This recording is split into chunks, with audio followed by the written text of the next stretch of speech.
Well, here we have the carburettor of a Motocompo. Now, everyone seems to have liked the last Motocompo video we did. So as you can see, the inside of this carburettor is horrible. Completely horrible. Also, the mixture screw is stuck. So we've got a remedy for that. The float bowl looks like it's got toffee in there. And of course, the float's messy. So what we do with this, small components in a little pot here, with some screws and the float needle, and we're going to use our trusty ultrasonic.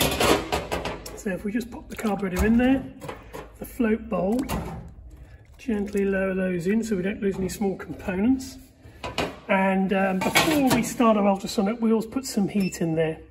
That's the big secret. It will help melt all those toffee-like deposits. And hopefully when carburettor comes out of this, it's going to be beautiful and clean. So we'll show you details when she's finished. Now here's the bike we're actually restoring. So this is actually a very nice Motocompo.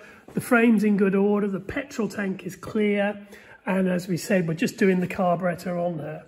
Now everything we've got to check here, like the choke cable is working fine, throttle cable's fine. We've got new tyres to fit. And of course, to remove the wheels on this, you've got to take the exhaust off first. So we're just going to fit the tyres on this. Hopefully our carburettor should be cleaned in the next hour. And then we can fit that, set it up, and then it's just a case of fitting the bodywork. Now we've cleaned the rear brake shoes, made sure they're within serviceable limits and that the pivots are lubricated. We've also put some anti-seize compound on the shaft and the thread so we can refit our wheel with its new tyre, and all that needs to be done now is for the nut to be torqued up, refit the exhaust, and there we have the rear wheel done onto the front. Now you can see we've fitted a new front tyre and reassembled the wheel with the axle greased, the shoes we've checked, adjusted. That's now ready to go. Now this particular Motocompo is in very nice order, but the bodywork was a little bit tired, so we decided to repaint this, and we've got some superb painters called Race Paint UK. Now they've recreated the original Shetland white with all the decals, and as you can see, she looks stunning. Now that noise you can hear in the background is our ultrasonic cleaner busily cleaning up our carburettor. So we're going to fit the top panel first, because we can still get to the carburettor and make our adjustments from there. And as you can see, really it's going to look something when this is all together. Well, we're nearly finished on the Motocompo carburettor, and we just want to set the air screw. So we do have the workshop manual for the NCZ Motocompo, and it says here 2 turns out. Now the air screw, as I mentioned before, was seized. The heat of the ultrasonic cleaner and the ultrasonic itself freed that off. So we've taken it out, cleaned it. And of course, 2 turns out is screw it in, remembering to grease the threads, screw it in till it just touches home and back off 2 turns. You can do some slight adjustment to this once to get the bike running sweeter, but the factory setting should be fine.